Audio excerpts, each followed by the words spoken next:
The cold infertility diagnosis report was clutched tightly in Claire Windsor's palm as she hurried to the cafe to meet her fiancé Toby, hoping desperately for his comfort, only to be met with bone-chilling cruelty. Toby had barely heard the diagnosis when his face froze like the surface of a London lake in deep winter, and he instantly yanked his intertwined hand away. His mother-to-be, Mabel, wrinkled her face and hurled sharp reproaches at Claire. "Can of children? You're a useless woman. The Graham family will never accept a barren ornament who can't carry on the line." Before Claire could even open her mouth to explain, Toby tore the engagement ring off her finger, dragged his mother away, and left her alone on the bustling street, subjected to the curious stares of passers-by. In just half a day, the engagement was shattered, humiliation clung to her, and for the next 2 years, she hid in her small flat, nursing her wounds alone. She thought she would never have anything to do with that cruel mother and son again, until a gilt-edged wedding invitation arrived at her door, out of the blue. The sender was Toby. He was marrying a well-born heiress, and every line of the invitation oozed deliberate ostentation, clearly meant to invite her to the ceremony and mock her publicly for having been unable to bear children. Claire's fingers traced the edge of the invitation, and a cool smile curled at the corner of her mouth. She turned and drew close the 3 identical, golden-haired little girls beside her, her triplet daughters, who nestled obediently against her. After they had parted, she had gone for follow-up examination and learned that the hospital had misdiagnosed her. Not long after, she fell pregnant with triplets, and she had raised the 3 children alone, through grit and determination. On the wedding day, the manor's ballroom blazed with light. Toby, in a bespoke suit, stood with his bride, receiving congratulations from the guests. Mabel stood nearby, beaming with pride as she boasted to relatives about how her new daughter-in-law would surely carry on the family line. The ballroom doors were pushed open by a steward, and Claire walked in calmly, 3 identical little girls holding her hands, one on each side, walking in step beside her. 3 soft, sweet childish voices called out "Mummy" in unison, instantly drawing every eye in the room. Toby turned and saw who it was. His gaze locked onto 3 small faces that bore a striking resemblance to his own, and his legs suddenly gave way, nearly sending him crashing to the floor. The smug smile froze on Mabel's face, turning her complexion ashen. Every cruel word she had once flung at Claire now felt like a slap across her own cheek. The cold invitation left guilt powder on Claire's fingertips. She let go, letting it lie open on the table. The triplet daughters looked up at her with identical little faces, and the one on the far left reached for the corner of the card, but Claire gently caught her wrist. "Mummy, where are we going?" the middle one asked, her voice like honey melting into milk. "To a wedding." Claire folded the invitation and tucked it into the deepest drawer. "Wear the white dress with the little bow, all right?" 3 heads nodded in unison, their golden hair catching the same halo of light under the fluorescent lamp. Claire watched them dart into the bedroom to rummage for their dresses, and suddenly felt her throat tighten. The woman who had crouched on the bathroom tiles 2 years ago, crying until she retched, could never have imagined that her chest now held not hatred, but something sharper and far more potent. The wedding was at the old Graham manor. Through the car window, Claire gazed at the row of peacock-shaped yew hedges and remembered the first time Mabel had let her through the iron gate. The old lady had tapped the hedge with a jade-ringed finger and said, "You know, these peacocks have been here since Victorian times, far more reliable than some people's bloodlines."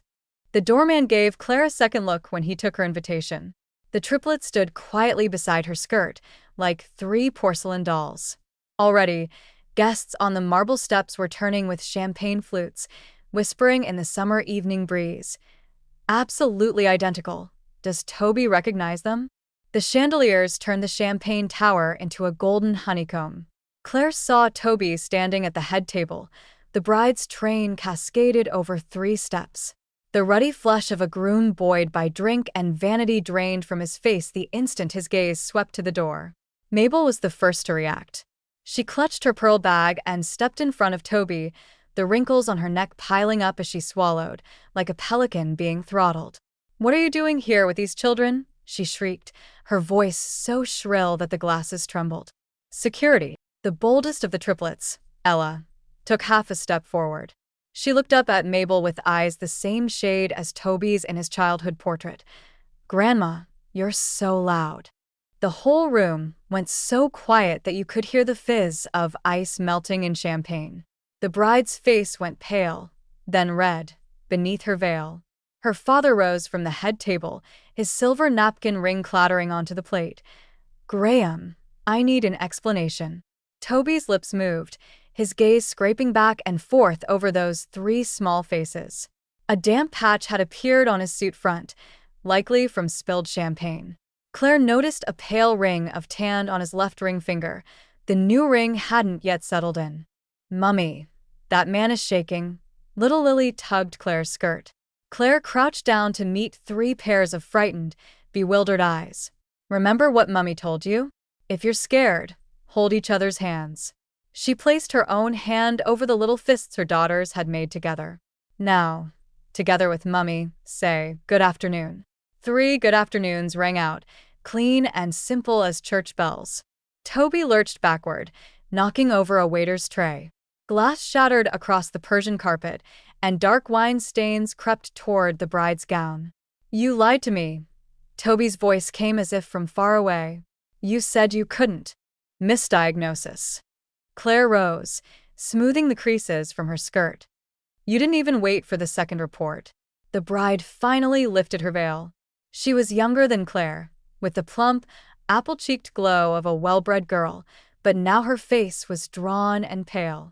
"Toby," she said softly, each word laced with razor-edged poise, "you're having your former fiancé show up at your wedding with 3 your children?" "No, I swear." Toby turned to her, then whipped his head back to stare at the triplets. "But they really are." "Like you," Claire finished for him. She pulled out her phone and lit up the screen. The PDF of the hospital report appeared on the lock screen. "Donor records, IVF confirmation, postnatal paternity tests. Do you want me to project them on the big screen right now?" Mabel's nails dug into her pearl bag, leaving a row of dents.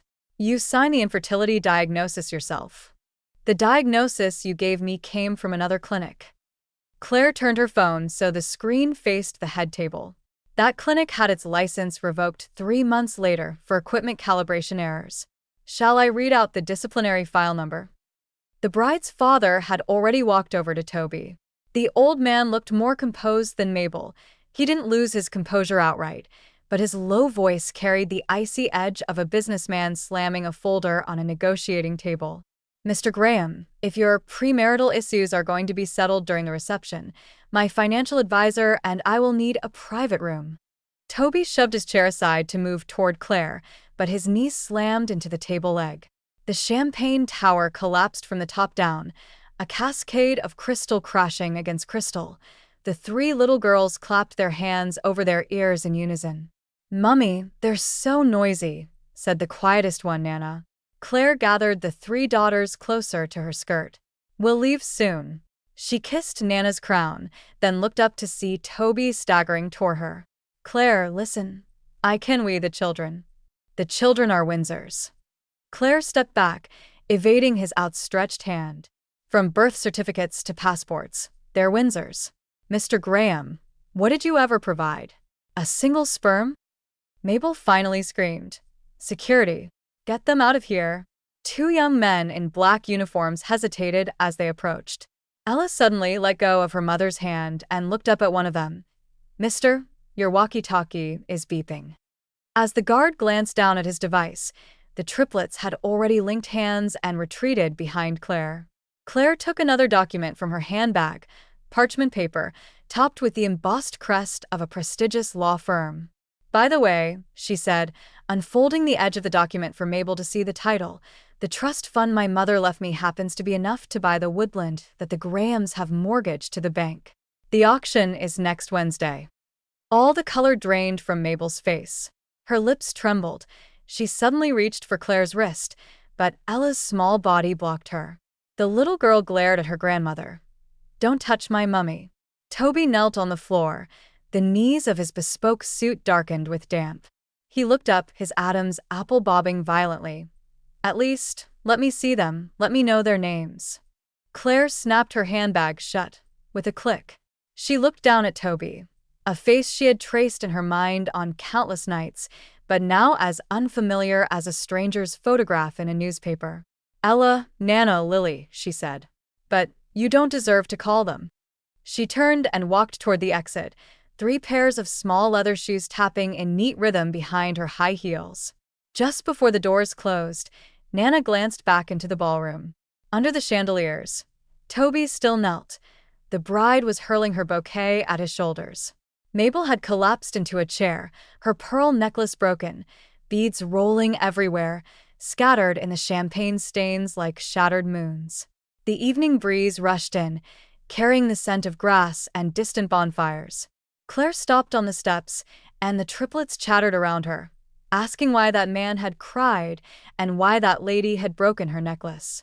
Claire looked out at the road beyond the manor's iron gate, where car lights meandered like a warm river of light. She stroked Ella's hair and suddenly smiled. The cold layer of ice in her eyes melted completely, revealing the warm, motherly water beneath. Because some people, she crouched down and gathered her 3 daughters into her arms, never know what they've lost. In the distance, sirens wailed. Some guest must have called the police. Claire stood up, held her daughter's hands tightly, and walked toward the car park. The night wind lifted her skirt, revealing an old scar on her calf, from a shattered glass 2 years ago, 7 stitches, and she had driven herself to the emergency room. In the rearview mirror, the manor's lights shrank to a single amber speck. Lily yawned in the back seat. Nana leaned against the window counting stars, and Ella kept asking if she could have ice cream tomorrow. Yes. Claire turned the steering wheel and merged onto the motorway. We'll share 1 tub among 3. You said it wrong again, Mummy. Ella kicked her feet in the back seat. There are 4 of us. Claire glanced in the mirror at her daughters. 3 golden heads huddled together like a nest of fluffy fledglings. She pressed the accelerator and left the Graham estate far behind in the night. The wind rushed through the window, carrying the sultry heat of July and the scent of freedom. The next morning, Claire was woken by Ella bouncing on her waist. Just past 6, sunlight squeezed through the curtain gap, gilding the 3 little girls' heads with molten gold. Lily was already crouched by the bed, clutching her unicorn plushie, while Nana held Claire's phone, displaying a new email notification. Mummy, someone named Mabel called 7 times. Nana handed over the phone, her eyes blue as chips of ice. The voicemail's almost full. Claire lifted Ella off her waist and sat up, her spine cracking. She took the phone and saw 13 missed calls, 7 from Mabel's landline, 2 from an unknown mobile, and 4 labeled Graham residents. The latest voicemail was only 3 seconds long, Mabel's voice as shrill as nails on a blackboard. What exactly do you want? Pancakes for breakfast, Ella declared from her lap. Claire turned the phone face down under the pillow. Pancakes are fine, she patted Ella's bottom. But go brush your teeth first. Whoever's last gets no strawberry jam. 3 screams erupted at once. Claire listened to the splashing and squabbling in the bathroom and leaned back against the headboard, eyes closed. The pillow still held the milky scent of her daughters crowding into sleep last night, mixed with a hint of strawberry body wash. As the pancake batter bubbled golden in the pan, the doorbell rang. Claire checked the peephole. A young man in a courier uniform stood outside. She opened the door, and he handed her a manila envelope with no sender's name, but the corner bore the Graham family crest, a peacock bearing an olive branch. Express delivery this morning. The courier wiped his brow. The sender said it must be handed to you personally. Claire dried her hands on her apron and tore open the seal. Inside was a handwritten letter in Toby's characteristic messy cursive, the kind that always curled at the end, and the paper edges were water-stained, as if written with trembling hands. Claire, I know it's too late for anything I say now, but they really are my daughters, aren't they? I checked the hospital records. They admitted that the operator mistakenly labeled another sperm sample with the donor number. If that was mine, you have to let me be part of their lives. Even 1 day a week. Please. I was a total bastard that day, but the children need a father. Toby. The ink had smudged around the word father, as if wet with something. Claire folded the letter back and tucked it into the drawer beside the invitation. She turned and found all three triplets crowded at the kitchen door, peeking. Ella still had pancake crumbs at the corner of her mouth. "Mummy, did that man write again?" Lily asked. "Yes." Claire picked up the spatula. "But today we're going to Grandma's house. Remember? We have to tidy the garden." Nana stared at her. "Mummy, your eyes are red." Pancake smoke. Claire rubbed her eye with her sleeve. "Go put on your shoes. The sunscreen is on the hall cabinet." The old house was behind a birch grove on the outskirts of town, her mother's legacy. Uninhabited for 2 years, the lawn had grown knee-high, and ivy climbed from the drainpipe all the way to the second-floor windows. While the triplets chased a blue-tailed lizard across the yard, Claire stood under the porch, looking at the withered geraniums on the windowsill. Her mother used to say that red geraniums could ward off bad luck. She unlocked the door. The musty smell mixed with camphor rushed out. The living room sofa was still draped in white cloth. On the mantelpiece, beside her mother's urn, stood a half-empty bottle of wine. Claire wiped the dust off the bottle with her fingertip and found about a finger's depth of dark red liquid left, the cork long cracked. Her phone buzzed in her pocket. This time it was Mabel's number. Claire hesitated for 2 seconds, then answered. "Miss Windsor." Mabel's voice was like a drawn bowstring, each word trembling with restraint. "Let's talk face to face. Today at 3, at the tea room in Wimbledon. The rose garden one you used to like." Claire looked out at the 3 golden heads bobbing in the sunlight on the lawn. "I don't like that one anymore," she said. "Choose somewhere else." There was a few seconds of silence on the line. Mabel seemed to grit her teeth. "Then you choose."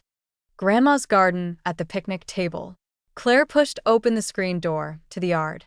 3 o'clock. Bring your own folding chair. There aren't any spare stools here. She hung up as Ella shouted that the lizard had disappeared into a crack in the rocks.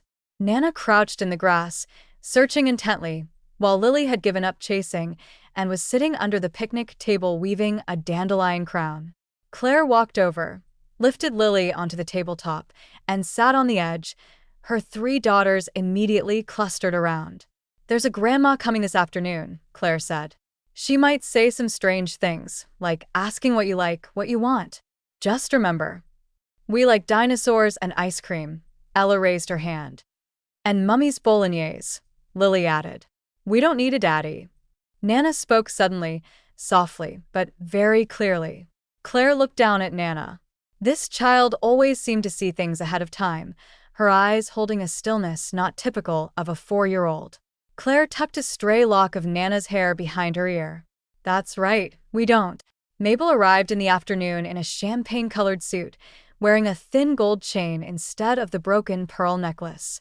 She stood in the birch shade, watching the direction of the picnic table. The triplets were blowing dandelion seeds into the air. Claire sat on the edge drinking iced lemonade, the sunlight refracting rainbows through the glass. "Please sit." Claire pointed to the folding chair opposite. "Did you bring a cushion?" One leg wobbles a bit. Mabel sat stiffly, careful not to let her skirt touch the moss on the edge of the picnic table. Her eyes fixed on the triplets, left to right, right to left. Her lips moved 3 times before she managed. "They're so big already." 2 years and 10 months, Claire said. The due date was 3 weeks after the misdiagnosis. Mabel's fingers twisted the strap of her handbag. "Toby didn't sleep last night. He left at 5:30 this morning to check the hospital archives." She paused, her throat bobbing. "Miss Windsor, what we did back then, we did go too far. But blood ties cannot be cut. The Graham family is willing to provide the best education, health care. A trust fund is already being looked into." "When you gave me that diagnosis," Claire set down her lemonade, "you never said anything about blood ties." Mabel's face twitched. She turned to the triplets and forced a smile. "Children, do you know who I am?" 3 faces turned in unison to Claire. Claire gave a slight nod.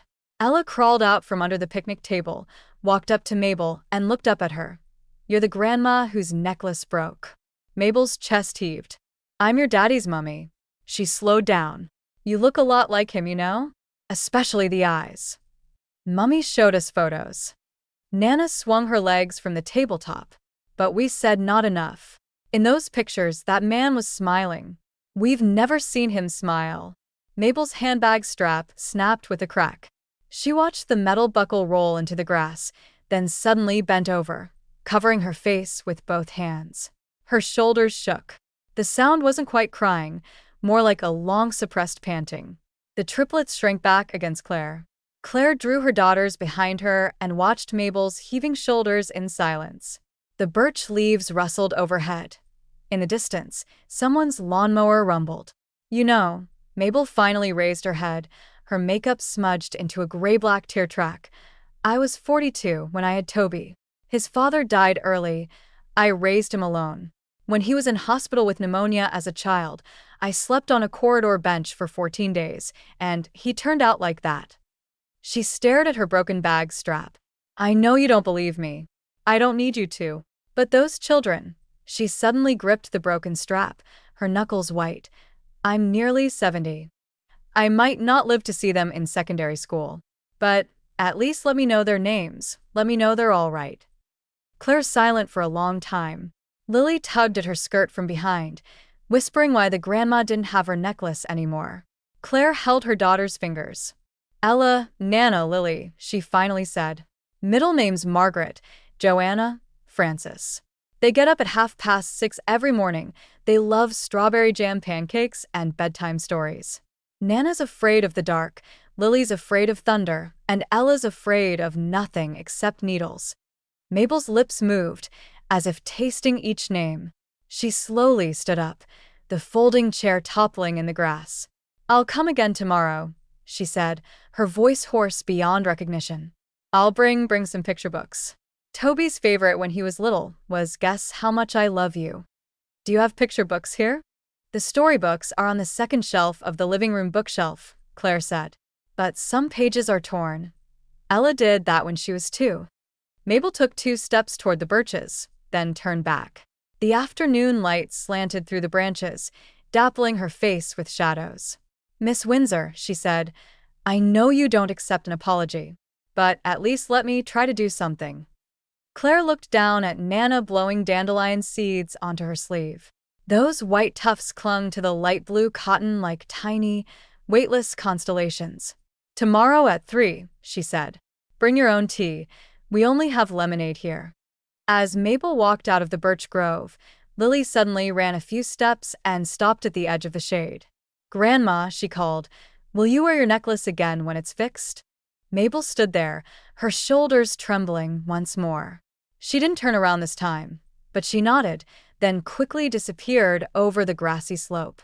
Lily ran back to the picnic table, burrowed into Claire's lap, and looked up. She cried, yes. Claire rested her chin on Lily's head. Sometimes grown UPS gets sad too. Like Mummy crying in the bathroom 2 years ago? Ella suddenly asked.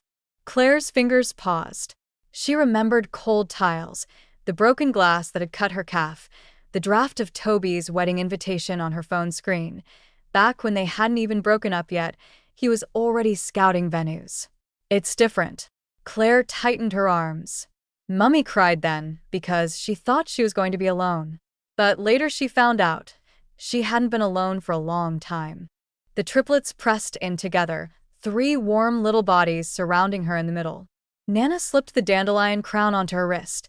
Lily began singing the alphabet song from nursery, and Ella announced loudly that the lizard had come back.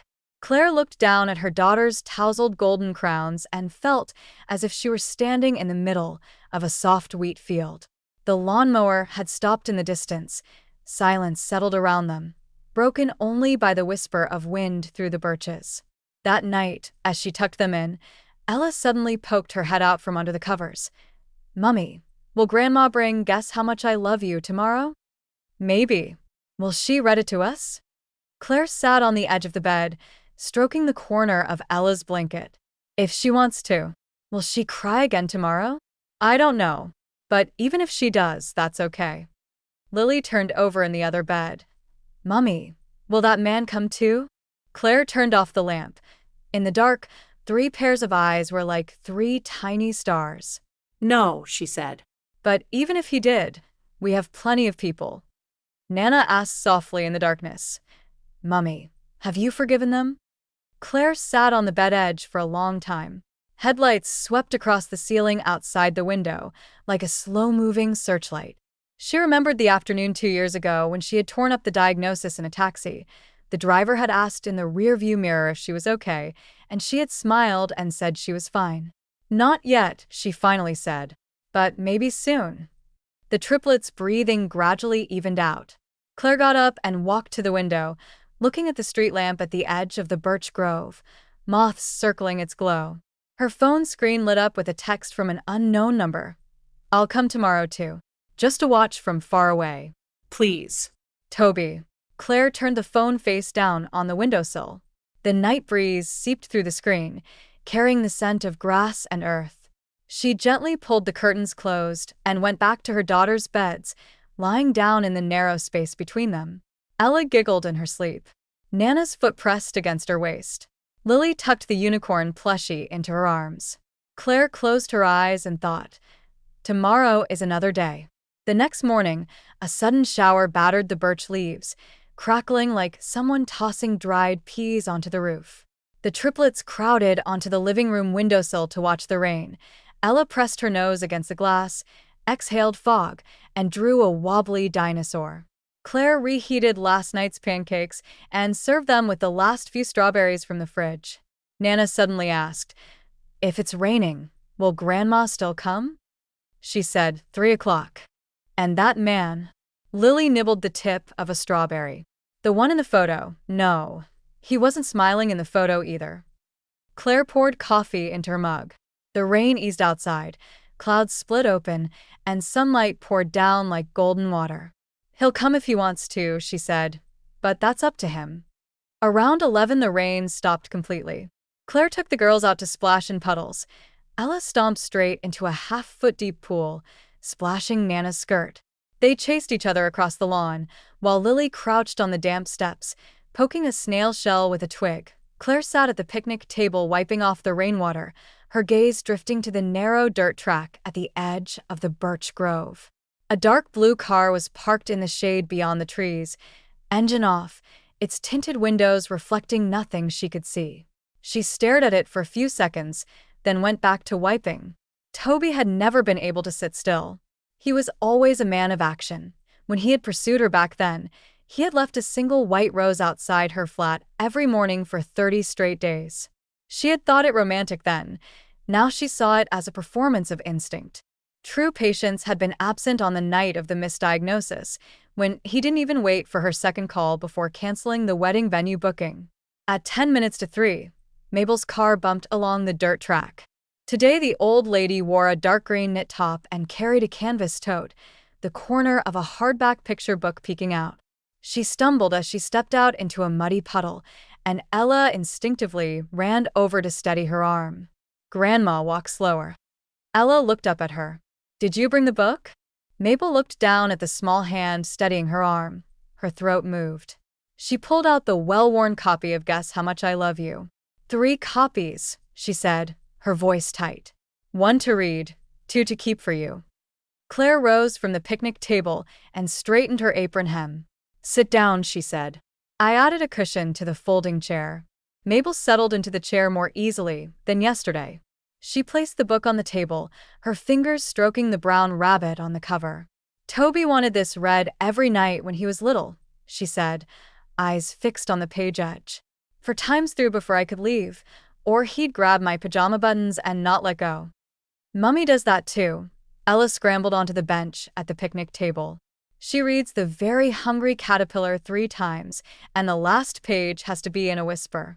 Claire brought out lemonade and a plate of sliced apples from the kitchen. She noticed Mabel's fingers trembling as she reached for the cup, the veins standing out on her knuckles.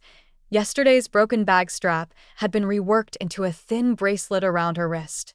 Can you start reading now? Lily was already lying on the table, chin on her folded arms, looking at the cover. Mabel opened the first page. Her voice was tight at first, like a rusty hinge. By the second page it loosened, and on the line, the little rabbit stretched his arms as wide as they would go, She even carried a tender, old-fashioned lilt leftover from Toby's childhood. The triplets listened quietly. Ella stayed still. Nana tilted her head to watch Mabel's trembling fingertips as she turned the pages, and Lily followed along, stretching her arms with the words. Claire leaned against the kitchen doorframe, watching. The sun broke fully through the clouds, spreading a warm glow over the picnic table and the lawn. The dark blue car at the edge of the birch grove hadn't moved. Its window slid down a crack, then back up, like a hesitant breath. When Mabel reached the last page, she read, "I love you all the way to the moon, and back, especially slowly." Lily suddenly sat up, leaned close to Mabel's face, and said, "Grandma, your eyes are wet again." Mabel quickly dabbed at her eyes with the back of her fingers. "That's just old age," she said. "Failing eyesight. Tears in the wind." "But there's no wind today," Lily pointed out. Nana kicked Lily under the table. Mabel closed the book and looked up at Claire. The old woman's gaze had lost yesterday's sharp tension, replaced by something softened, like wool soaked through with rain.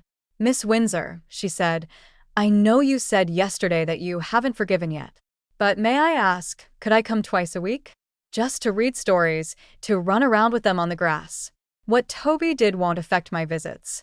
I've made that clear to him." "Made what clear?" "That if he messes up again," Mabel's fingers picked at the book's back cover, "I'll cut him out of my will." The kettle whistled sharply in the kitchen. Claire turned to turn off the heat. As she poured water, she caught in the window glass the reflection of the triplets crowding around Mabel, flipping through the new books. Ella was pointing at an illustration, loudly asking what kind of dinosaur that was. Mabel leaned in, studied it, and said it looked more like a lizard than a dinosaur. Claire carried the fresh tea out and sat down opposite Mabel, sliding the cup across to her. "Twice a week is fine," she said. "But no gifts. The children don't need to be bought with things." Mabel clasped the warm cup. "And stories?" "Stories aren't gifts." Claire sipped her lemonade. "They're company." The word made Mabel pause for a few seconds. She looked down at the tea leaves floating in her cup and said something seemingly out of nowhere. "The year Toby's father died, I took 3 months of bereavement leave. The first day back at work, a colleague put a hot coffee on my desk without saying a word. I drank that coffee all afternoon." She lifted her eyes to Claire. "Sometimes what people need isn't an apology. It's just a coffee, a quiet place, someone willing to sit across from you." From the edge of the birch grove came the soft thud of a car door closing. Claire caught a glimpse of the dark blue sedan starting its engine, slowly pulling off the dirt track and disappearing onto the main road. She didn't know if she felt relief, only that the temperature of her fingertips against the glass remained steady. That afternoon, Mabel stayed until 4. She chased the triplet around the lawn after a lizard, unsuccessfully, was dragged by Ella to watch a colony of ants moving house under a stone in the back garden, and told Lily an impromptu story about a snail who wanted wings. As she was leaving, Nana stood by the car door, looked up earnestly at her, and said, "Grandma, when you come next week, I can show you my drawings." Mabel bent slowly to fasten her seatbelt. Before closing the door, she glanced toward Claire at the picnic table. "Miss Windsor," she called, "Toby came today, didn't he?" Claire didn't deny it. "He told me." Mabel gripped the steering wheel. "He said he just parked beyond the trees and watched. I yelled at him for 20 minutes, and he just stood there on the phone listening. He said, 'Mom, I know I'm not worthy, but I want to try doing one small thing right every day.'" Claire gathered the picture books from the picnic table. "One small thing right every day," she repeated. "And what did he do right today?" "He drove away." Mabel started the engine. She gave the triplets one last look through the window. For him, that's progress. The car bumped onto the dirt track and merged into the thick shadows of the birch grove. The triplets stood at the gate waving. Ella called out, "See you next week, Grandma." Mabel's taillights blinked twice at the end of the woodland path, as if in reply. That night, Claire bathed the girls. The tub floated with 3 rubber ducks and a mound of colorful bubbles. Lily smeared bubbles on Ella's nose, while Nana sat quietly in the water, tracing circles on the tiles with wet fingers. "Mummy," Nana suddenly said, "when Grandma called us children today, her voice was different. How different. Before, it sounded like the way she talks when we break a bowl. Today it sounded like the way you sound when you wake us up in the morning.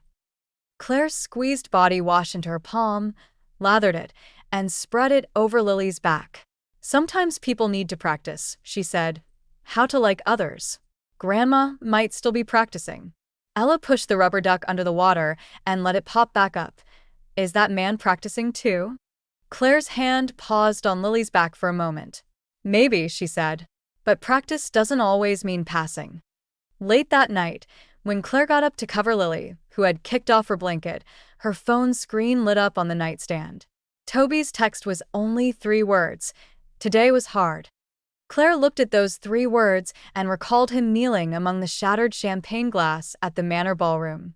Back then, she had thought she would hate him forever, but now her chest held only an empty calm, like the sea after a storm. She didn't reply. She turned the phone face down and lay back down among the triplets. Ella mumbled something in her sleep. Nana's foot rested on her calf. Claire stared at the moonlit stripes on the ceiling from the curtain gap, remembering what Mabel had said that afternoon. Sometimes what people need isn't an apology, but someone willing to sit across from them. Maybe one day Toby would learn to sit down. But that was his business. She closed her eyes. Her steady breathing intertwined with her daughter's, 4 strands twisted into one. Outside the window, the birch grove whispered in the night breeze.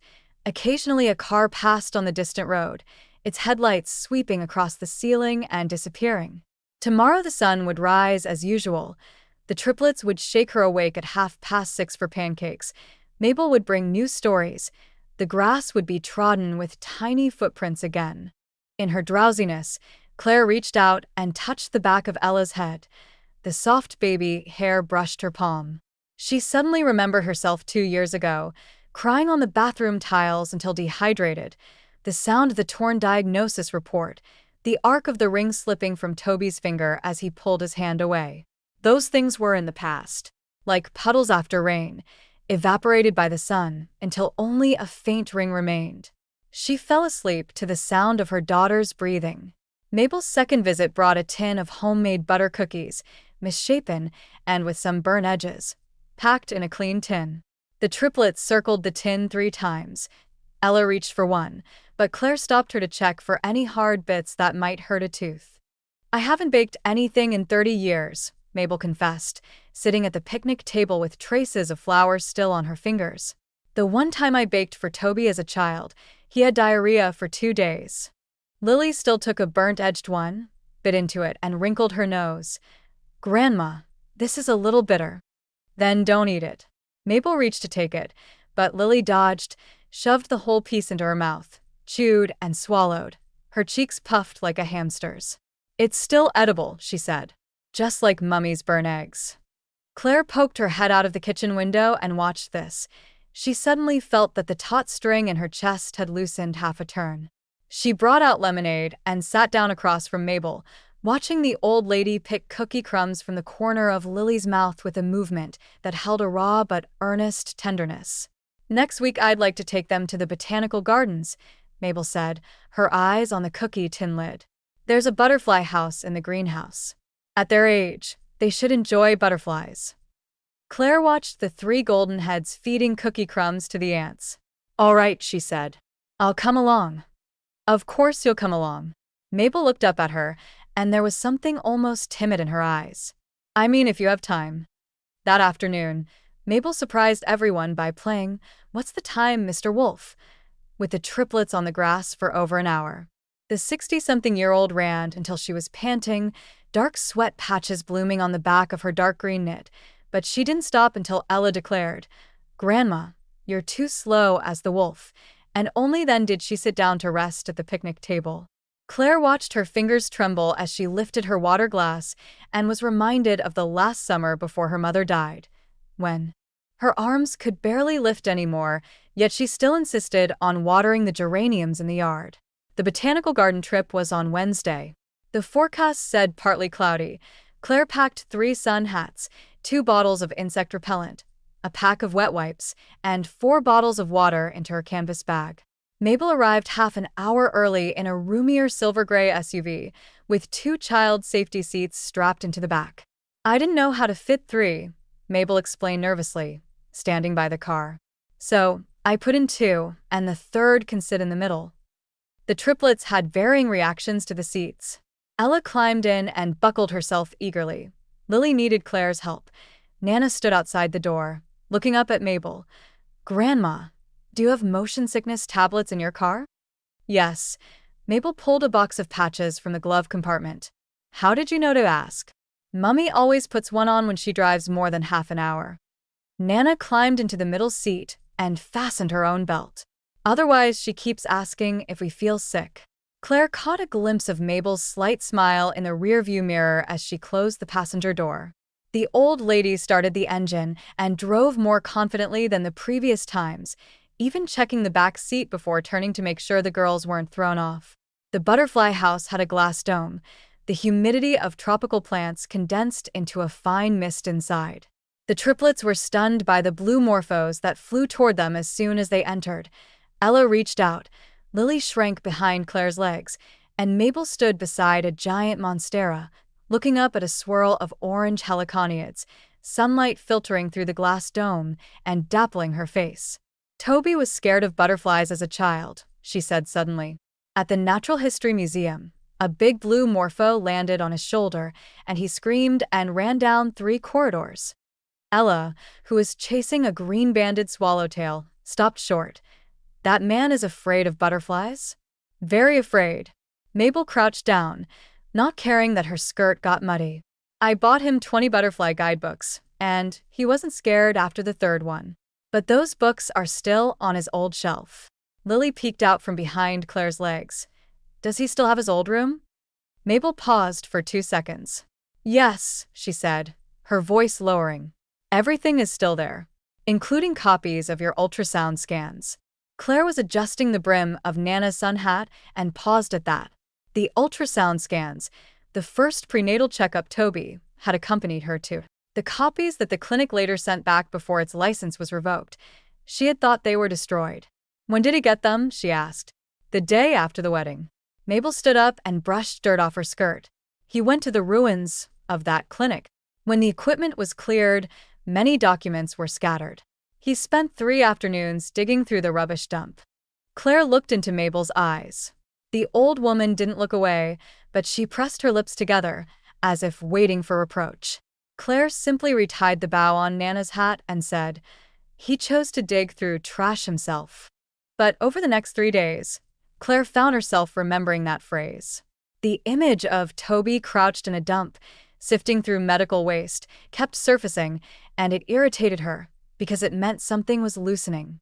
The wall of hatred she had built over 2 years was cracking at its foundation. On Friday afternoon, Mabel came as usual, with a new copy of The Very Hungry Caterpillar and a pair of reading glasses. She said the print in the last book had been too small. While the triplets crowded around her knees to listen to her read for the 2nd time, Claire sat by the kitchen window, watching, a cup of cold tea in her hand. The doorbell rang. Through the window, Claire saw a man in a dark blue shirt standing outside the iron gate, holding a brown paper bag. His hair was shorter than it had been 2 years ago, and he seemed thinner. Toby stood in the birch shade. He didn't ring a 2nd time, just waited quietly. Claire pushed open the screen door and walked out. She crossed the yard to the iron gate, and the 2 of them stood facing each other across the bars. Toby's hands clenched and released the edge of the paper bag. His lips moved twice before he managed. "I'm not here to intrude. This is from that clinic and some other things. I made copies. I'll put the originals in your mailbox." He bent and pushed the bag through the gap in the gate, moving carefully, as if afraid of breaking something. The bag landed with a soft thud. Claire saw a sticky note on the seal, held on with clear tape, with only 3 words written on it. "I'm sorry." Toby straightened and stepped back. He glanced into the yard. From the direction of the picnic table came Mabel's voice reading the picture book, punctuated by the intermittent giggles of 3 little girls. Toby's Adam's apple bobbed, as if swallowing something scalding. The way they listened to stories, he began, then stopped, swallowed the rest, and changed to, "I'm going. There might be more things next week. If you don't want them, just throw them away." Claire bent and picked up the paper bag. She didn't open it, only weighed it in her hand. What car did you drive today? The blue one. The one I parked beyond the trees last time. He paused, surprised by the question. Don't park beyond the trees anymore, Claire said. Toby's face went white. She watched him as she slowly finished. Park on the roadside instead. There are stray dogs on that dirt track. It's not safe if you roll down your window. Toby stood as if nailed to the spot. He opened his mouth, then closed it, and finally squeezed out a single "okay," his voice hoarse with a sudden release of tension. He turned and walked a few steps toward the road, then looked back. Claire. What? In that bag, besides the clinic documents, there's a copy of Guess How Much I Love You. New. I bought 3. Claire looked down at the brown paper bag in her hand.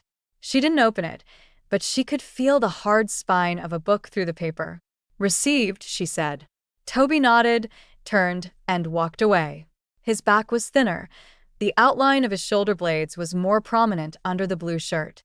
Claire watched him get into his car on the roadside. The engine started, but he didn't drive off immediately. After about 10 seconds, he pulled away slowly. She carried the bag into the house and left it on the hall cabinet unopened. The triplets were still outside, clustered around Mabel, listening to the story. Ella's voice asked whether the caterpillar burped after eating so much. Claire stood at the hall cabinet, her fingers pressed against the rough surface of the paper bag, sensing that besides the book, there was a stack of documents inside. The topmost one thin and brittle, likely the original of the invalidated report from that clinic. She didn't open it. She pushed the bag into the drawer, alongside the invitation and the first letter. But that night, after tucking the children in, she sat on the living room sofa, facing a silent television, for a long time. On the coffee table lay 3 identical copies of Guess How Much I Love You, their hard covers crisp and new. When she opened them, the scent of ink and paper rose. Toby hadn't tucked any notes inside. Each title page was clean, except for a tiny penciled on the bottom of the third, like a mark made by a hesitant pen tip. Claire placed the 3 books on her daughter's bedside shelf. As she turned off the light, Lily turned over in her sleep and unconsciously caught Claire's finger, held it for 2 seconds, then let go. Claire stood there and felt the half-loosened string in her chest loosen a little more. Over the next 2 weeks, Toby's brown paper bags appeared at the iron gate every Friday on time. The contents gradually changed. The first week, a folder of children's accident insurance policies, key clauses flagged with sticky notes.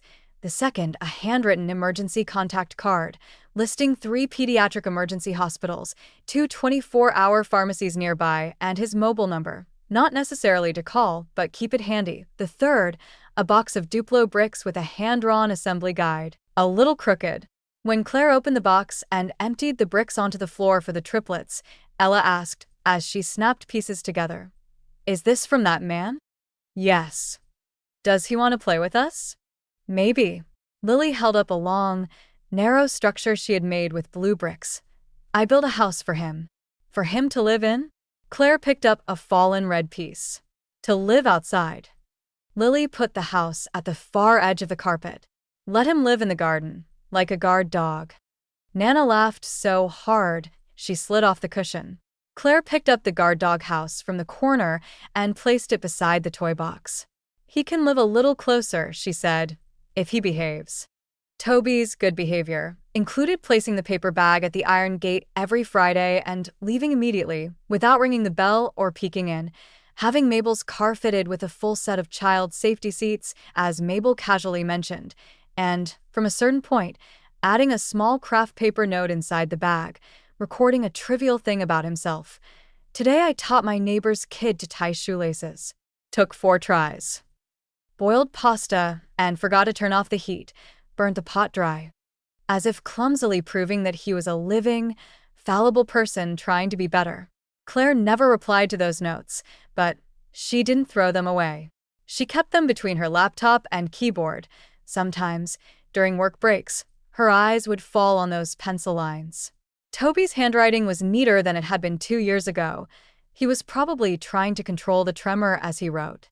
As August turned hot and humid one Wednesday afternoon, Mabel came, as usual, to pick up the triplets for a trip to feed the ducks in the park. Claire stood at the door, seeing them off, when she was suddenly hit by dizziness and had to grip the doorframe to steady herself. Mabel leaned out the car window to look at her. "What's wrong?" "Low blood sugar." Claire waved her hand. "I didn't eat enough breakfast. You go ahead." The triplets waved from the back window. As the car turned onto the road, Claire slowly retreated into the house. She sat on the sofa for a while, still feeling dizzy. She touched her forehead and found it alarmingly hot. The thermometer read 39.2 degrees Celsius. She leaned against the armrest and closed her eyes. Her phone buzzed on the coffee table. Mabel had sent a message. "Arrived at the park. Children are fine. Get some rest." Claire replied, "Okay," and fell asleep. When she opened her eyes again, the sky outside was almost dark, the living room dim. A blanket, she didn't know who had put it there, covered her. From the kitchen came a sound of movement. She sat up, bracing herself, and saw Toby standing at the stove, his back stiff, stirring something, the apron tied crookedly around him, and the porridge in the pot was bubbling softly. "Mabel called me." Toby spoke without turning, having heard her sit up. "She said you had a high fever, and she was taking the 3 children back to her place. I came to make you something. Don't throw me out. I'll leave as soon as it's done." Claire leaned back on the sofa, watching his back. His blue shirt sleeves were rolled to his mid-forearms. A thin sweat glistened on the back of his neck. The knuckles of his hand gripping the ladle were white with tension. The phone on the counter had its screen lit, probably a recipe page. "What are you making?" she asked. Her voice came out hoarse. "Plain congee, with a little salt and shredded ginger. I read that it's good for fevers." He took the pot off the stove, ladled some into a bowl, and carried it over on a tray, careful not to meet her eyes. He set the tray on the coffee table and stepped back 2 meters. "It's hot. Wait 2 minutes before drinking." Claire reached out and touched the bowl. Warmth seeped through the ceramic into her fingers. She looked up at the man standing rigid in the corner of the room, like a tree on guard, and asked, "How did you get in?" "Mabel gave me a spare key. She said it was under the doormat." "Did she know you were coming?" "She told me to come." Toby's hands clenched and unclenched at his sides. "She said if I didn't show up today, she'd disown me." Claire took a sip of the congee. The salt was just right. The ginger was cut unevenly, but the flavor had infused the porridge. She set the bowl down and looked at Toby. He stood in the corner shadow, his gaze landing on her face and quickly darting away, as if he were afraid that one glance too many would break something. "Sit down," she said. Only then did he seem to receive permission. He moved slowly to the single chair by the sofa and sat down, back straight, hands properly on his knees. The room was quiet for a while. Only the steam from the congee bowl rose slowly in the lamplight. "Your temperature was 39.2, Toby said suddenly, his voice low. "The antipyretics at home were expired. I bought new ones. They're in the second shelf of the medicine cabinet. There's oral rehydration salts in the fridge. If the fever doesn't break tonight, call that emergency number. My phone is on 24 hours. Claire held the warm bowl. "You looked all that up?" "I did." He kept his eyes down. "I made a folder for common childhood illnesses and yours." "I'm sorry, I know that sounds creepy." Claire finished the porridge. She set the bowl down with a soft clink and sank back into the sofa cushion, feeling a thin sheen of sweat on her forehead, but the warmth in her stomach made her feel looser. "Toby," she said his name. He looked up as if jolted. "You haven't written today's note yet." Toby blinked, then pulled a pen and a crumpled sticky note from his pocket. He bent over his knee, wrote a few lines, hesitated, and tore it off, placing it on the edge of the coffee table. Claire glanced at it. "Today I made ginger congee for my ex-fiancé. Put in too much salt, but she said it was good." Claire didn't deny the last part. She closed her eyes and heard the faint sounds of Toby clearing the pot and bowls. The tap ran for a while, then stopped. Then his footsteps moved toward the door, paused. "I'm going," he said. "I'll put the key back under the mat before Mabel brings the girls back tomorrow morning. If you feel worse, don't hesitate to call." The door opened and closed. Claire listened to his footsteps fade on the porch. She opened her eyes and looked at the note on the coffee table. The pencil lines were crooked but earnest. She picked it up, turned it over, blank. He hadn't written anything sentimental, just recorded a small thing. She put it with the other notes and lay back down. The birch grove rustled in the night breeze. Distant dogs barked. She reached for her phone and texted Mabel. "Children asleep?" The reply came almost instantly. "Asleep." Ella hid the remote under her pillow. "Don't worry about us. Get some rest. By the way, did Toby make porridge?" Claire typed he made it, deleted it, typed he made it a bit salty, deleted that too, and finally sent. The porridge was very good. After sending it, she pressed the phone to her chest and listened to her own heartbeat slowly settle. That night, she slept better than expected. She got up once in the middle of the night to take medicine. Her temperature had dropped to just under 38. At dawn, pale light seeped through the curtain gap. She heard a car stop outside the yard, then the sound of 3 little girls racing across the lawn, laughing. Ella was the first to burst through the door, still in her shoes, and flung herself onto the sofa to hug Claire's neck. "Mummy, are you better? Grandma said you had a fever." Lily followed, clutching a peacock feather she'd found in the park. Nana walked quietly to the coffee table, glanced at the bowl Toby had used last night, then turned to Claire. "He came?" "Yes." "And made porridge?" "Yes." Nana climbed onto the sofa beside her and rested her head on her shoulder. Was his porridge edible? Claire put her arm around Nana's shoulders. "Edible. Pretty good." Mabel stood in the doorway, holding 3 pairs of muddy shoes. She gave Claire a nod that carried far more than words. Claire gave a small smile in return. That morning, the triplets took turns cooling her down.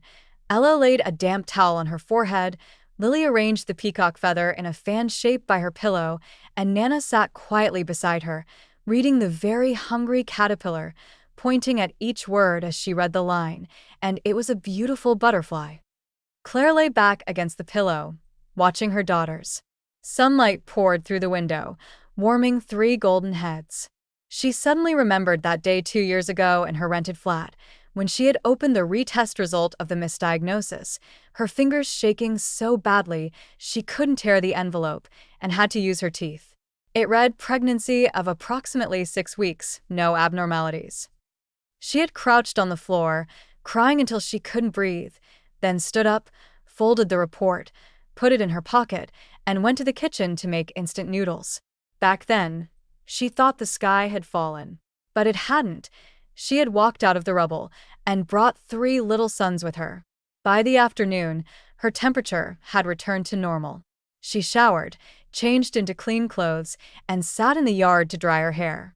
The triplets were building a castle for Grandma's house, with Duplo at the picnic table. Mabel dozed on the folding chair, her reading glasses hanging around her neck. The lawn shone a golden green under the August sun. Cicadas buzzed like a tide from the birch grove.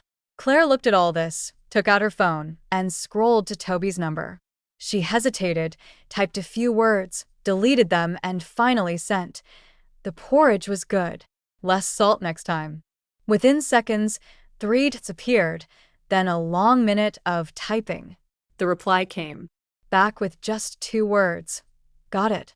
Claire put the phone back in her pocket and looked up to see a blue-tailed lizard basking on the leg of the picnic table, utterly indifferent to everything around it. She bent down and touched its tail. It flicked, then crawled slowly into the grass and disappeared. "Mummy," Ella poked her head out from behind the Duplo castle. "Would you let that man come to our house to play?" "Not necessarily. Will he bring us more bricks?" "Maybe." Then next time he brings bricks, Ella pressed a red brick onto the castle tower. "Can we let him in for a drink of water?" Claire looked at her daughter's earnest little face. She reached out and stroked Ella's head. "If he behaves." After that, Toby's bag deliveries increased from once a week to twice a week. Monday and Thursday evenings, a brown paper bag appeared at the gate. The contents expanded from bricks to crayons, coloring books, a magnifying insect observation kit, and notes with increasingly long, daily small things. "Today I explained a formula to an intern 3 times without losing my temper." Made cheesy baked pasta. Burnt the bottom layer completely. Dreamt of you all. Woke up with a wet pillow. Claire still didn't reply, but once she had Nana place a plate of burnt cookies beside the gate. When Toby came to drop off the bag and saw the plate, he stared for a long time, then took the whole plate. The next day, the bag contained a clean, empty plate, with a sticky note on the bottom that read, "Pretty good." Nana relayed this to Claire, imitating Toby's tone, slowly and seriously saying "pretty good." Claire paused in mid-chopping carrots. Did he say anything else? He said thank you to Mummy for baking the cookies. Those were yours. Claire pushed the carrot chunks into the soup pot. He said thank you, Mummy, for baking the cookies, Nana repeated, then climbed onto a chair and sat down. Mummy. When he said Mummy, his voice sounded different from Grandma's. Claire turned, pot lid in hand. Different how? Nana thought for a moment, like the sound of someone who's been walking a long time and finally sits down. Claire didn't respond. She turned down the heat and went to tidy the cupboards. In the reflection of the cupboard glass, she saw her own mouth curve into an almost imperceptible smile. She pressed it flat, but it came back after 2 seconds. One late August evening after rain, Claire took the triplets into the birch grove behind the house to pick mushrooms. The woods were humid. Moss was soft and silent underfoot. Tree trunks were covered in lichen. Lily found a cluster of plump brown mushrooms at the base of an old birch and crouched to pick them, but Claire stopped her. These aren't edible. She crouched down and pointed. See the ring pattern under the cap? They're poisonous. Which ones are edible? Lily asked. Claire was about to answer when she heard footsteps behind her. She turned and saw Toby standing 5 meters away, mud up to his shoes, his phone screen lit with a mushroom identification page. These, he said, breathless, as if he had run there. Smooth cap, no ring pattern, pale pink at the base. The ones you found really are inedible. The triplets turned to look at him at once. Ella still had a blade of grass in her mouth. Lily shrank half a step behind Claire, wary. Only Nana stood still, studying Toby's face for the first time at such close range. Toby stood in the mud, his shirt sleeves rolled to his elbows, a fresh scratch on his forearm, probably from pushing through branches. His gaze swept over the 3 upturned faces, his Adam's apple bobbed, but he didn't step closer. I was just passing by, he said, pointing at the dirt track beyond the grove. I happened to hear you talking. Claire stood up and brushed the mud from her knees. That's a very convenient passing by. Toby's face flushed. I admit I walk on that track every evening. Every evening? Even in the rain. Ella suddenly poked half her body out from behind Claire. Do you have mosquito bites? Toby looked down at his arms, startled, and saw 3 red welts that were itching. Ella pulled a small tube of insect repellent from her pocket and handed it over. Here. Mummy makes me carry it because the mosquitoes in the woods are fierce. Toby took the repellent as if receiving some holy relic.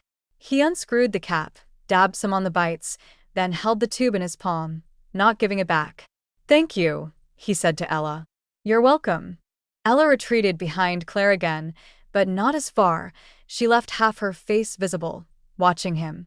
Next time you walk, stay on the road, Claire said. Don't go through the brush. The nettles here are waist-high.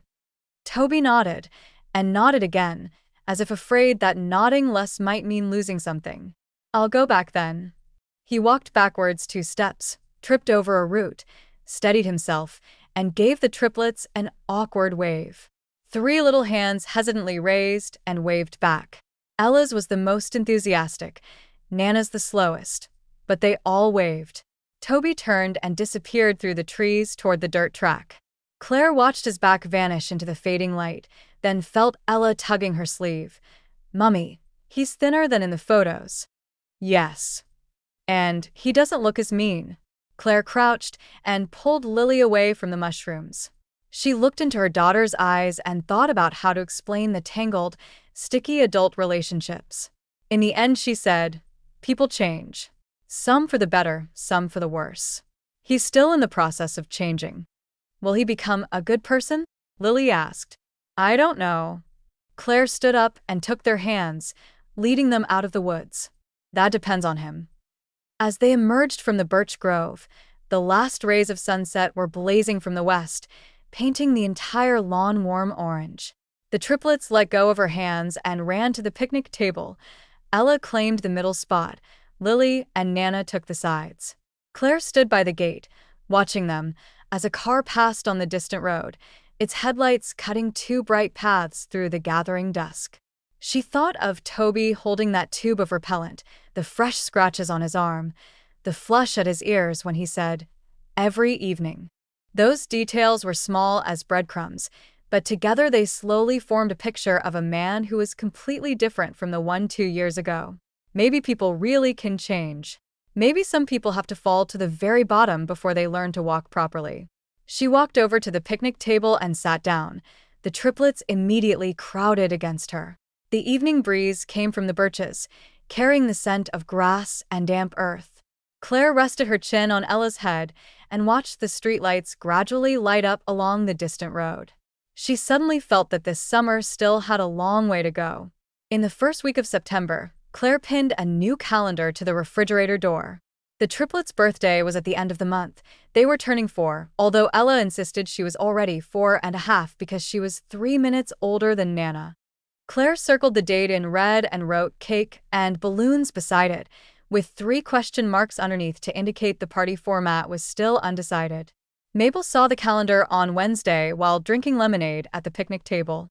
She made a long, cautious proposal. "I could book that butterfly house at the botanical garden for the party," she said, fingers rubbing the rim of the cup. "They loved it last time. I can arrange a children's buffet, little tables and chairs, and—" "Yes," Claire said. Mabel's further words caught in her throat.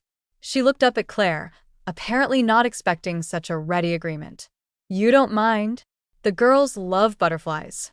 And it's more open than indoors." Claire pushed the sliced fruit toward her. "We split the cost." "No need. We split it." Claire gave her a look. Mabel opened her mouth, then swallowed her words and nodded.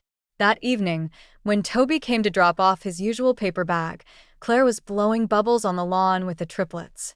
Soapy water burst into rainbow-hued orbs in the sunset light. Lily chased the bubbles across the grass, and Ella tried to pop the biggest one with a twig. Claire's peripheral vision caught the dark blue figure at the iron gate. Toby crouched by the gate, placed the bag down, but instead of leaving immediately, he stayed there, crouched, watching for a good 10 seconds or so. He was watching the triplets chase bubbles. Claire noticed the slight upward curve of his mouth, so different from the staged champagne glass smile of his social self 2 years ago. He smiled carefully, as if afraid of being caught. Then he stood and walked away. Claire kept blowing bubbles, but her hand jerked, making a lopsided one. Ella ran over. "Mummy, are you tired?" She said no and switched the bubble wand to her other hand. On the day of the party, Claire arrived at the butterfly house an hour early. Mabel had booked the entire greenhouse, 3 long tables covered in pale green cloth, a face-painting station in the corner, and butterfly-shaped balloon decorations.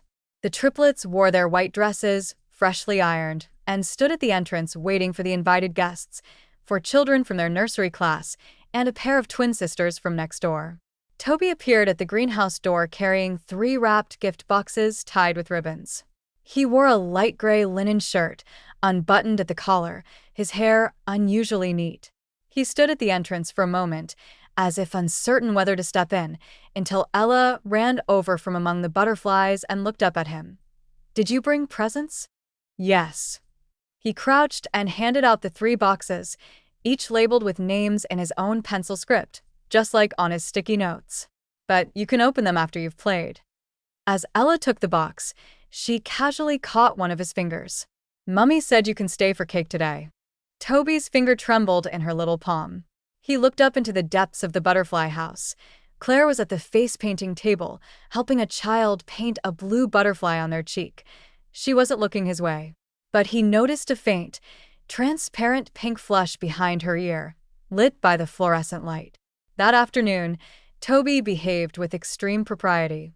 He sat at the far end of the long table, keeping a polite distance from the other parents. When the triplets opened their presents, he watched from afar. When Ella ran up to show him a walking robotic unicorn, he even stepped back half a step and said, "That's amazing." When Nana got cream on her lip, Claire was reaching for a napkin, but Toby had already handed one over, a split second too fast. Then he seemed to realize he'd overstepped and pulled his hand back, placing the napkin on the table edge for Nana to take herself. Nana glanced at him, took the napkin, wiped her mouth, and said, "Thank you."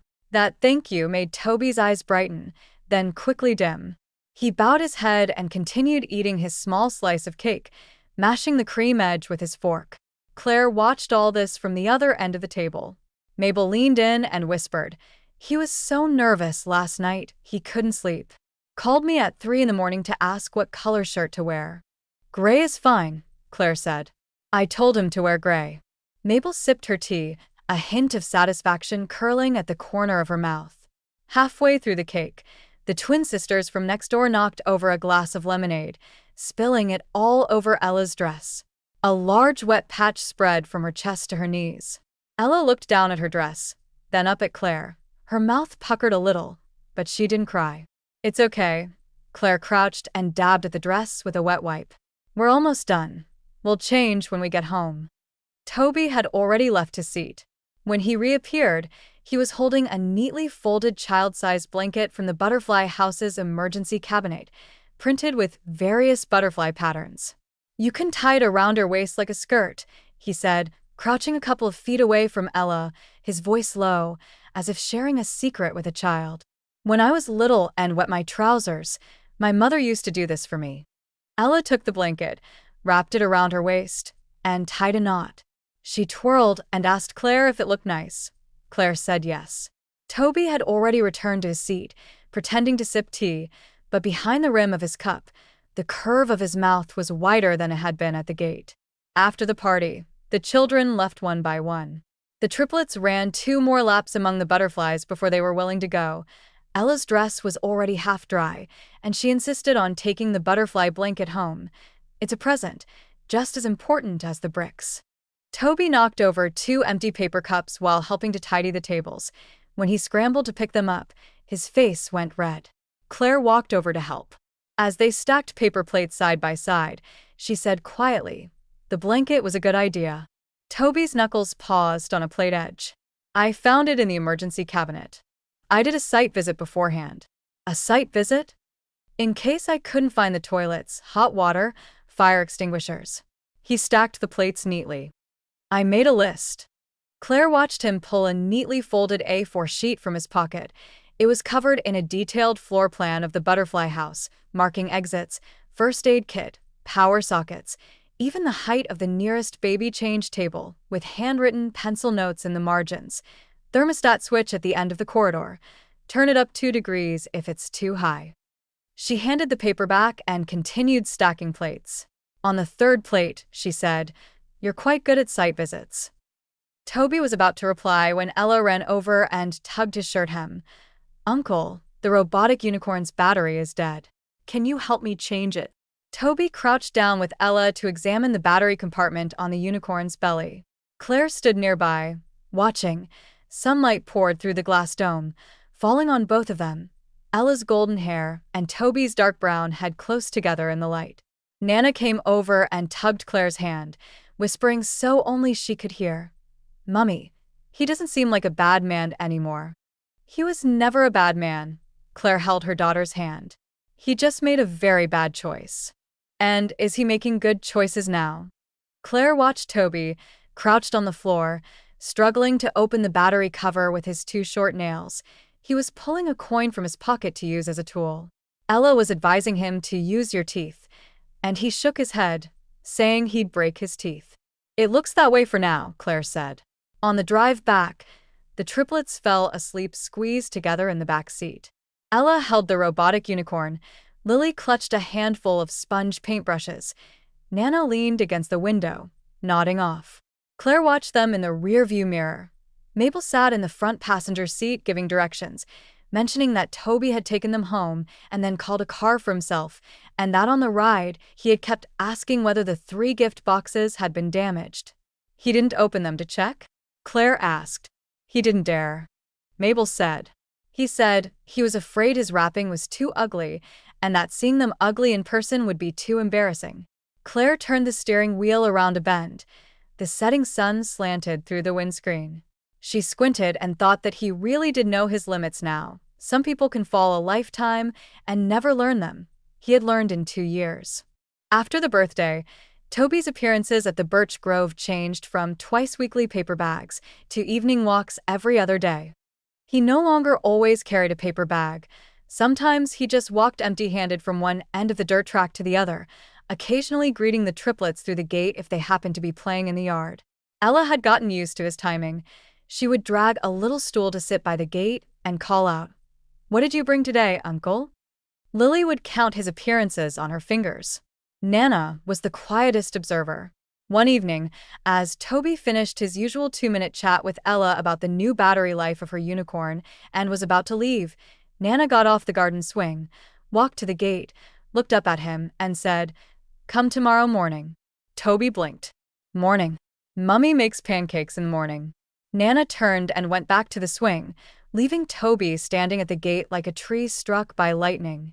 That evening, as Claire was making pancake batter, Nana sat on the kitchen counter swinging her legs and confessed, "I told him you make pancakes in the morning." Claire continued pouring blueberries into the batter, her hand steady. "And what does his knowing about pancakes have to do with anything?" "I told him to come tomorrow morning." Claire paused. She turned to look at Nana. Her 4-year-old daughter met her gaze without flinching, the early wise calm in her eyes like a small mirror. "Do you think I should let him?"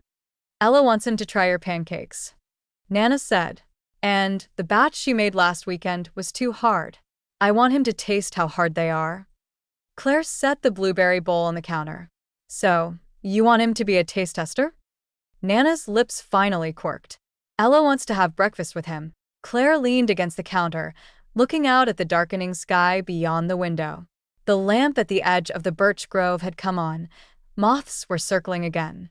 She remembered that day 2 years ago, sitting alone in the hospital corridor waiting for the retest results, chewing a cold piece of dry toast. She had bitten her tongue, and it ached all day, and no one knew. If someone had brought her a plate of warm pancakes back then, even if they were as tough as shoe soles, she might have remembered it for the rest of her life. "Then lay 4 sets of cutlery tomorrow morning," she said. "An extra set wouldn't hurt." Nana jumped off the counter and ran to share the good news with Ella and Lily. Claire heard a stifled squeal and giggles from the bedroom. She stirred the blueberries into the batter, watching the dark blue fruit slowly unfold in the pale yellow mixture like tiny galaxies. The next morning at 7, Toby stood outside the iron gate, holding a thermos. He wore a light blue polo shirt, more formal than a t-shirt, but not as stiff as a suit. The triplets lined up at the door waiting for him, and Ella stood on tiptoe, calling through the gate. "What did you bring?" "Tea." Toby held up the thermos. "My own. I brought my own cup." Claire stood at the kitchen door, watching him cross the lawn. The sun had just risen above the birch tops, brushing a thin gold across his shoulders. He placed the thermos on the picnic table and sat properly on the bench, his back straight but less rigid than before. His feet were slightly lifted under the table, as if afraid to dirty the grass. When Claire brought out the pancakes, Toby speared the top one with his fork, took a breath, and bit into it. 6 eyes from the triplets stared at his chewing expression. "Well?" Ella pressed. Toby swallowed, and thought seriously. "Crispy on the outside, soft inside," he said. "The blueberries burst nicely. 100 times better than mine." "Mummy's last batch was harder than this," Nana said. "The last batch was good too." Toby took another bite. Hard pancakes can be dipped in milk. They soften nicely and have their own charm. Claire sat at the other end of the long table, sipping her coffee, watching him earnestly make excuses for the hard pancakes. She felt a smile tug at her mouth and hid it behind her cup. After breakfast, Toby volunteered to clear the plates and wash them in the kitchen. The triplets followed him in, supervising his technique. Too much dish soap, for rinses to get the soap off, and 1 plate slipped back into the sink while he was drying it. Ella gave him a score of 50 out of 100, far worse than Mummy. Toby said, 50 is pretty good. I made baked pasta last week and burnt the bottom of the pan. I gave myself 0. Claire leaned against the kitchen doorframe, watching. Lily rode on Toby's foot, trying to use him as a horse. He froze, not daring to move, his legs stiff as he washed. Ella directed which plate to wash first, while Nana inspected each washed bowl for leftover foam. Bubbles left. Nana pointed at a plate. Toby bent and rinsed it again. He held it up to the light, checked for shiny spots, then set it back on the rack. The morning passed like that. After the dishes, Toby sat on the living room carpet and played Duplo with the triplets for an hour. His castles were always crooked. Ella tore them down and rebuilt 3 times. Each time he handed her bricks from the side. Claire, preparing lunch ingredients in the kitchen, glanced through the doorway and saw Toby bent over, listening intently to Lily's elaborate story about a snail and an earthworm, his expression as focused as if he were listening to a board meeting presentation. Mabel arrived in the afternoon with a basket of apples. She paused when she saw Toby still sitting on the carpet playing Ludo with the triplets. She looked at Claire. Claire's knife paused for a second, then continued cutting. "When did he come?" Mabel asked in a low voice. 7 this morning. "You had breakfast?" "Pancakes." Mabel set the apple basket on the counter, her fingers sliding along its rim. She didn't ask further, but the smile at the corner of her mouth was as undisguised as it had been the day of the Butterfly House tea. By the 4th game of Ludo, Ella declared Toby too stupid, always loses, and eliminated him from the game, appointing him as the scorekeeper. Toby accepted the new role cheerfully, sitting beside them with paper and pencil, recording everyone's scores neatly. Lily, after winning the 3rd game, cheered and bounded onto him, bouncing twice. Toby reached out and steadied her waist, but quickly let go, as if touching something too precious to risk breaking. Claire carried the sliced apples into the living room and caught that moment. Lily's hair brushed against Toby's chin. He tilted his head back slightly, but the expression on his face was something Claire had never seen on him before, a kind of dazed softness, filled with an overwhelming, unfamiliar emotion. She set the apple plate on the coffee table. 10-minute break. The triplets swarmed the apples. Toby took the chance to stand up, moving with a mixture of wanting to escape and not quite wanting to. He walked to the window and looked out at the birch grove. Claire brought another coffee over and stood beside him. "The pancakes today were good," he said. "I don't mean that as a platitude." "I know. Can I come again tomorrow morning?" Claire sipped her coffee. "Do you have anything on tomorrow morning?" "No," he said, then added, "but even if I did, I could cancel." "Then come." Claire set her cup on the windowsill. "But the dishes must be cleaner than today. Nana will report any foam." Toby looked down and gave a small, suppressed smile, a smile that barely moved his mouth and eyes, as if afraid that laughing too loud might scare something away. Claire watched his profile in the window glass, thinner, sharper, but the light in his eyes was different from 2 years ago. Before, his eyes had held only himself. Now they seemed to hold something more. Outside the window, the birch leaves had begun to turn yellow. Claire watched those pointed golden leaves flutter in the breeze and thought, autumn was coming. From spring until now, it felt like she had walked a very long road. Looking back, it was full of pits and bumps, but every step had packed the earth beneath her feet. "Toby," she called.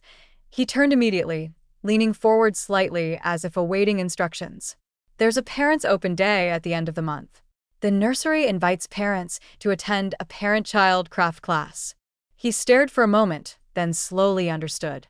A light kindled in his eyes, then was carefully suppressed, his throat moved. "Can I go?" "3 children," Claire said. "I can't make 3 crafts by myself." Toby stood by the window, the light from behind him gilding his outline in warm gold. He nodded firmly, then turned his face away to look at the birches outside. His throat moved again. Claire pretended not to notice the faint glistening at the corner of his eyes, and went back to the living room to join the girls for apples. That evening, as Toby left, the triplets stood at the gate waving in unison. Ella called, "See you tomorrow, Uncle." Lily called, "Come earlier next time." Nana just waved, but she waved several times. As Toby walked out of the birch grove, his steps were lighter than before, crunching on fallen leaves. His silhouette shrank in the dusk light until it became a small dark blue on the distant roadside. Claire stood on the porch, watching his back vanish. The autumn breeze blew in, cool. She gathered the triplets inside and closed the door. Lily asked, "Will he really come tomorrow?" Claire said yes. Ella asked, "Will he come every day from now on?"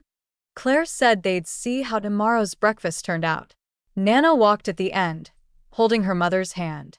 She looked up at Claire and said suddenly, "Mummy, your pancakes today were better than last week's."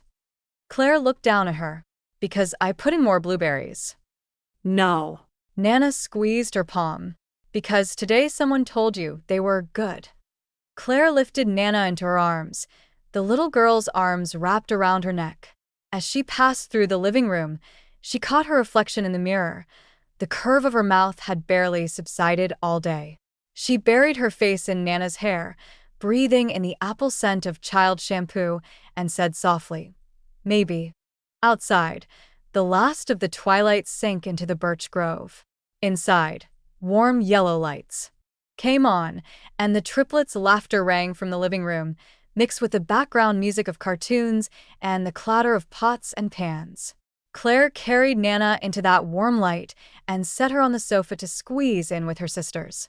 Tomorrow morning, Toby would come, with his thermos and perhaps some kind of pastry he'd burn again. The three girls would crowd around him, asking what it was.